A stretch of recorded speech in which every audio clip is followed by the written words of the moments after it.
Imagine finally breaking free from a mind-controlling cult, only to realize they're still watching. For one woman, the relentless pursuit began the moment she stepped away from their insidious influence. This video exposes the psychological and physical terror she endured as the cult refused to let go, proving that some prisons are built in the mind, but their walls are enforced by a sinister organization.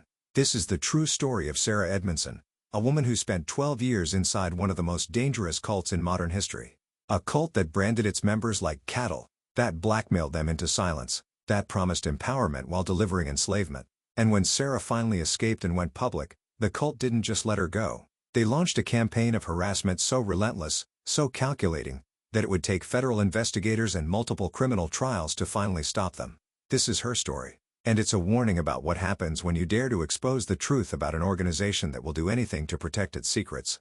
Sarah Edmondson was an actress living in Vancouver in 2005. She was talented, ambitious, and searching for something more in her life. When a friend told her about a professional development organization called Nexium, pronounced Nexium, that promised to help people reach their full potential, Sarah was intrigued.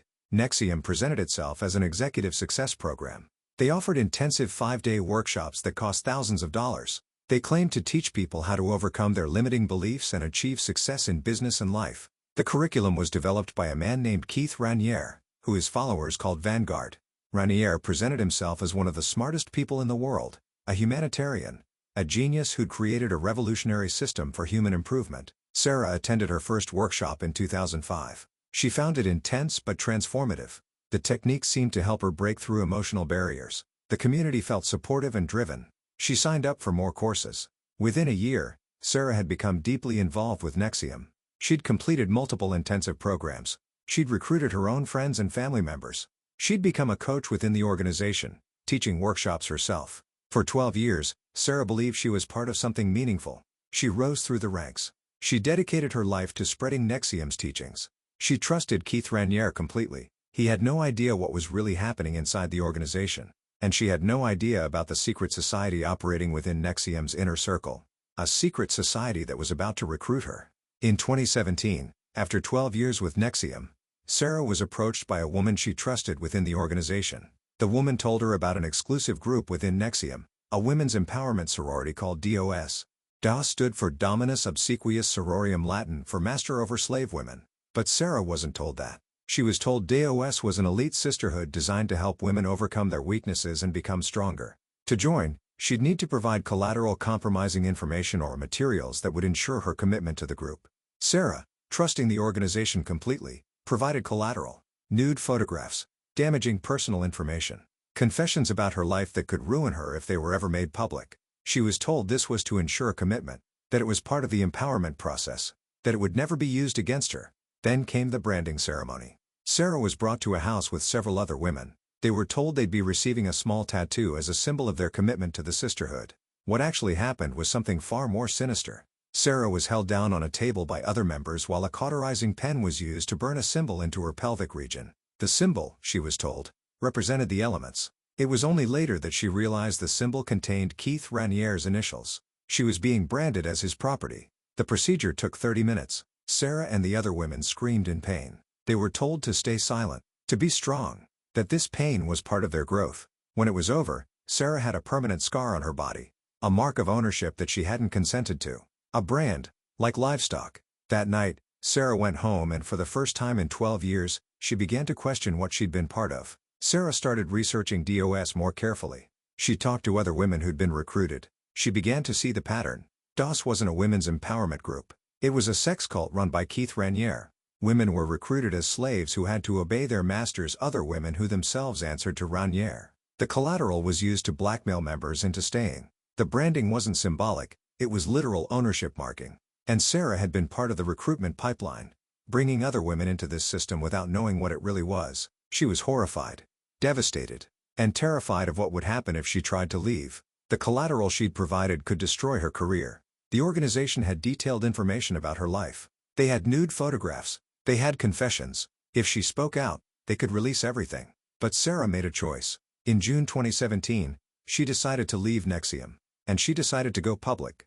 She contacted a reporter from the New York Times named Barry Meyer who'd been investigating Nexium. She told him everything. About DOS. About the branding. About the coercion and manipulation. In October 2017, the New York Times published an exposé on NXIVM and DOS. Sarah was named as a source. She spoke on the record about her experience. The article went viral. The story of women being branded as part of a supposed self-help organization shocked the world. And that's when Sarah's nightmare truly began. Within hours of the article's publication, NXIVM launched a coordinated attack against Sarah and the other women who'd spoken out. They didn't just deny the allegations. They went on the offensive. NXIVM members who were still loyal to Keith Raniere began a harassment campaign. They flooded Sarah's social media with hateful messages. They called her a liar. They accused her of trying to destroy a beautiful organization out of jealousy and bitterness. They contacted her employers, her friends, her family members. They spread rumors. They tried to isolate her from anyone who might support her. Sarah began noticing she was being followed. Cars that would park outside her house for hours. People who seemed to be watching her when she went grocery shopping or picked up her kids from school. She'd receive calls from unknown numbers at strange hours. Sometimes there would be silence on the other end. Sometimes there would be cryptic messages warning her to stop talking. Her email was hacked. Her personal information was leaked online. People showed up at events where she was scheduled to speak, attempting to disrupt her appearances. NXIVM's legal team sent her threatening letters. They claimed she'd violated non-disclosure agreements. They threatened to sue her for millions of dollars. They threatened to release her collateral, the nude photos and personal information she'd provided, unless she recanted her statements. But Sarah refused to back down. As Sarah continued to speak out, other former NXIVM members began coming forward. And they all reported the same pattern of harassment. Former members were being followed. Their computers were being hacked. Private investigators were digging into their backgrounds, looking for anything that could be used to discredit them. NXIVM had a documented history of this behavior. Years earlier, they'd spent millions of dollars hiring private investigators to follow and harass perceived enemies. They'd filed hundreds of lawsuits against critics, not because they expected to win, but to drain their targets financially and emotionally. They'd hacked into the email accounts of critics and federal judges. They'd created fake online identities to attack their enemies. They'd even attempted to have Mexican authorities arrest and imprison one of their critics on trumped-up charges. This wasn't just a cult that didn't want bad publicity. This was an organization with a sophisticated apparatus for destroying anyone who threatened them. And now that apparatus was focused on Sarah and the other women who'd exposed DOS. But Sarah's decision to go public had consequences that NXIVM didn't anticipate. The New York Times article caught the attention of federal investigators. The FBI opened an investigation into NXIVM, focusing on sex trafficking, forced labor, and other federal crimes. In March 2018, just months after Sarah went public, Keith Raniere was arrested in Mexico, where he'd been hiding in a luxury villa. He was charged with sex trafficking, forced labor conspiracy, and racketeering. Over the following months, more arrests followed. Raniere's top lieutenants, women who'd helped him run DOS and recruit new members, were also charged. The evidence against them was overwhelming. Testimony from dozens of victims, documentation of the branding ceremonies, proof of the collateral system, evidence of the surveillance and harassment campaigns. But even with their leader in custody, the harassment of Sarah and other whistleblowers didn't stop. Die-hard NXIVM loyalists continued the campaign. They maintained websites attacking the women who'd spoken out. They showed up at court hearings to support Raniere, glaring at his accusers. They continued to insist that NXIVM was a legitimate organization being persecuted by liars and enemies. Sarah had to hire security. She had to be careful about her movements. She had to screen her calls and emails. The psychological toll was enormous. Keith Raniere's trial began in May 2019. Sarah testified as a witness for the prosecution. Taking the stand meant reliving her trauma in public. It meant describing the branding ceremony in graphic detail. It meant showing her scar to the jury. But Sarah did it, and so did many other women. One by one, they told their stories. They described the manipulation, the coercion, the way Raniere had created a system to control them completely. The most devastating testimony came from women who'd been Raniere's inner circle. Women who'd been forced into sexual relationships with him as teenagers, who'd been starved to maintain unhealthily low weights because that's what Raniere preferred, who'd been isolated from their families and had their entire lives controlled. The trial lasted 6 weeks. The jury heard from over 30 witnesses. They reviewed thousands of pages of evidence. On June 19, 2019, after less than 5 hours of deliberation, the jury returned guilty verdicts on all counts. Keith Raniere was convicted of racketeering, sex trafficking, forced labor conspiracy, and other charges. In October 2020, he was sentenced to 120 years in prison. He'll die behind bars. Several of his top associates were also convicted and sentenced to prison terms ranging from 3 to 14 years. You'd think that would be the end of Sarah's ordeal. The cult leader was in prison. His organization had collapsed. Justice had been served. But the harassment continued. A core group of NXIVM loyalists remained convinced that Keith Raniere was innocent. They maintained websites and social media accounts dedicated to attacking Sarah and other whistleblowers. They claimed the trial was rigged. They insisted the women were lying.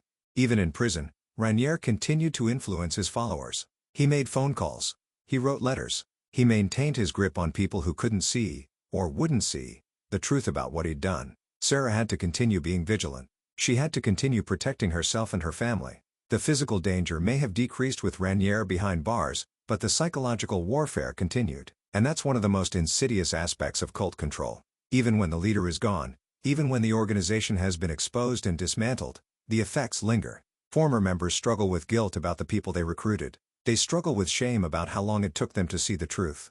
They struggle with fear that they might somehow be pulled back in. Sarah has been remarkably open about her recovery process. She's written a book about her experience called Scarred. She's appeared in documentaries, including HBO's The Vow, which chronicles NXIVM's rise and fall. She's used her platform to help other cult survivors, to educate people about coercive control, to warn others about the red flags that indicate an organization might be dangerous. But it's been a difficult journey. The branding scar remains on her body, a permanent reminder of what happened. The psychological scars run even deeper. Sarah's story isn't just about one cult. It's about how intelligent, successful, well-meaning people can be manipulated by organizations that use sophisticated techniques of psychological control. NXIVM recruited doctors, lawyers, actors, business executives, people who consider themselves smart and independent. The organization didn't target the vulnerable or the desperate. They targeted the ambitious. They used techniques that are common across many high-control groups. Love bombing, overwhelming new recruits with attention and validation. Thought-stopping techniques, providing simple answers to complex questions so members don't think critically. Isolation, gradually separating members from friends and family who might question the organization. Financial manipulation, getting members to invest so much money that leaving feels like losing everything. Fear and guilt, making members believe that leaving would have terrible consequences. These techniques work. They work on people who think they could never be manipulated. That's what makes them so dangerous. Today, Sarah Edmondson is a survivor, an advocate, and a voice for others who've experienced coercive control. She's rebuilt her life. She's restored relationships with family members. She's continued her acting career. She's raised her children with an awareness of manipulation tactics so they'll be better equipped to recognize them. But she's also realistic about the ongoing challenges. In interviews, she's talked about how the experience changed her fundamentally, how it's difficult to trust people, how she second-guesses her own judgment sometimes, wondering how she could have been fooled for so long. The harassment from hardcore NXIVM loyalists has decreased but hasn't completely stopped. Occasionally, she still receives threatening messages. Websites attacking her credibility remain online. But Sarah refuses to be silenced. She continues to speak out. She continues to tell her story. Because she knows that silence is what allows organizations like NXIVM to thrive. Cults rely on secrecy. They rely on members being too ashamed to speak up. They rely on the world not knowing what happens behind closed doors. Every time Sarah tells her story, she breaks that secrecy. She makes it a little harder for the next manipulative leader to operate in the shadows. If there's one lesson from Sarah's story, it's this: escaping a cult is just the beginning. Sarah could have stayed silent. After leaving NXIVM, she could have simply disappeared and tried to rebuild her life quietly. Many former members do exactly that. They're too traumatized, too afraid, or too ashamed to speak publicly. But Sarah chose differently. She chose to use her voice. And that choice came with consequences that extended far beyond the initial decision to leave. The cult came for her. They tried to destroy her reputation. They tried to intimidate her into silence. They tried to make her regret speaking out. They failed. Sarah is still here. Still speaking.